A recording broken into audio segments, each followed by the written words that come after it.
देखो, big boss का finale next week. अब फिनाले नेक्स्ट वीक है तो ये अविनाश है, उसने सोचा कि उसे कुछ तो करना पड़ेगा ताकि वो फाइनल 3 में हो या 5 में हो। अगर वो कुछ दिखाएगा ही नहीं तो हो सकता है वो टॉप 5 में भी ना आए। तो आज जो अविनाश ने किया वो इसलिए किया ताकि वो थोड़ा लाइमलाइट में आ जाए। एक टास्क मिला था उसे, वो करना था। अब जानबूझ के वो अड़ गया कि मुझे नहीं करना है। दोनों की फ़ाइट हुई, दोनों ने एक दूसरे को बहुत कुछ बोला। अभिषेक है, आज उसने 26-36 नहीं बोला, आप बड़े हो, ये सब चीज़ें बोली, बट 26-36 आज उसने ध्यान से नहीं बोला, ठीक है ना। अविनाश का था वो आज क्लियर था कि हर इंसान को क्या करना है, थोड़ा तो अपना दिखाना है ना। फिनाले तक आने के लिए कुछ तो अलग अलग चीज़ें करनी है ना। अब बेबी का भी ये कर सकती थी बट बेबी का ने नहीं किया।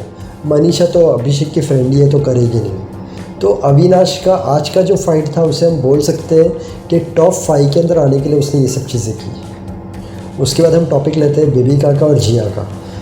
बेबिका हमेशा लोगों के ऊपर इल्ज़ाम डालती है कि सामने वाले ने उसके साथ बुरा किया। बेबिका, आज जिया के साथ तुमने ही स्टार्ट किया था। उसने मेकअप की बात की, तुमने मुंह तोड़ने की बात की। उसने बदतमीज़ कहा तो तुमने नेगेटिव कहा। उसने विलन कहा तो तुमने कहा यहाँ से वहाँ जाती है। और वही चीज़ कंटिन्यू हुई लास्ट में भी जज के साथ जब वो बैठी थी कि वो यहाँ पर जाती है वहाँ पर जाती है। तो इसमें जिया ने भी ये सब चीज़ें की है और बेबिका तो जिया के पीछे पड़ी है ताकि उसे चाहिए कि कल जिया निकल जाए। बेबिका का जैसे दिमाग है, उसने पूरी ट्राई की ऑडियंस को बताने की जिया जो है सबका सपोर्ट ले लेके आगे आई है। तो वो अभी ऑडियंस के ऊपर है कि जज जाएगा या जिया।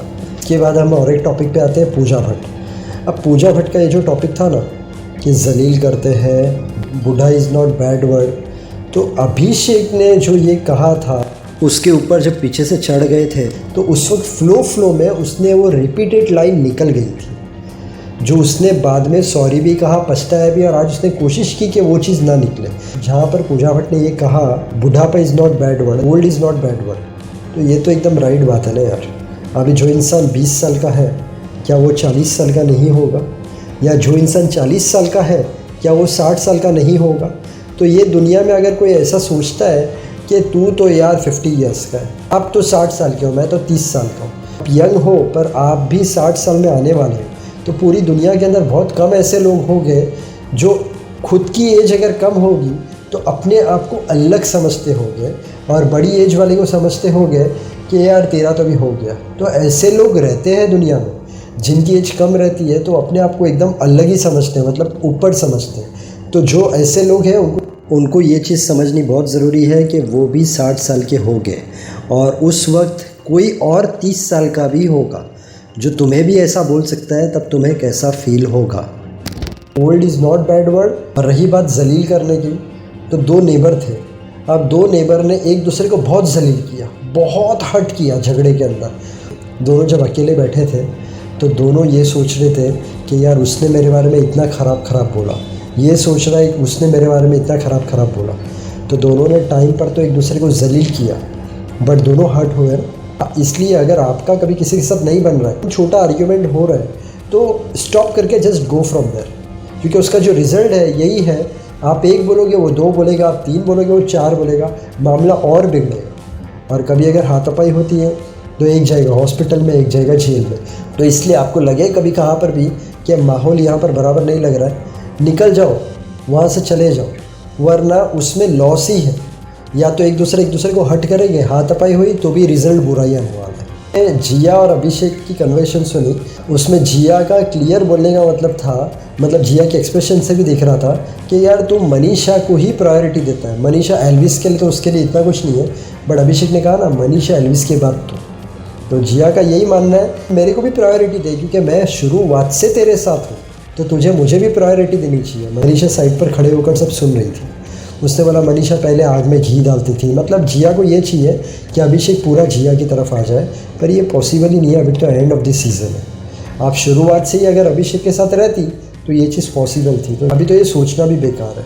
मैं आपको एक छोटी सी कहानी सुनाता हूँ।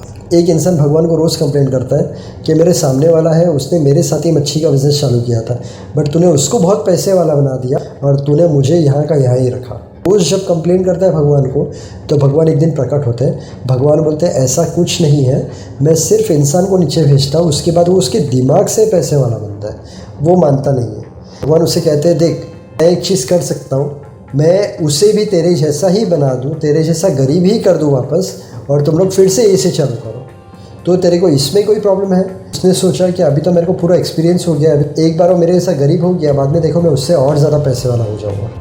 तो ये बोलता है ठीक है, आप एक काम करना, हम लोग दोनों को एक जैसा ही बना दो फिर से, फिर देखो मैं उससे ज़्यादा मेहनत करूँगा और मैं उससे ज़्यादा पैसे वाला बन के दिखाऊँगा। भगवान बोलता है ठीक है। अब दोनों सेम लेवल पे, दोनों को महीने की इनकम हो रही है 50,000 मच्छी में, दोनों के 10,000 रुपये बच रहे। अब ये क्या करता है, वो 10,000 रुपये में से 2,000 रुपये सेविंग करता है और 8,000 रुपये उड़ा देता है। और सामने वाला क्या करता है, 10,000 में से 8,000 बचाता है और 2,000 उड़ाता है। तो उसके हर महीने की 8,000 सेविंग होती है, साल की उसकी 96,000 होती है, अप्रॉक्सीमेटली 1 लाख।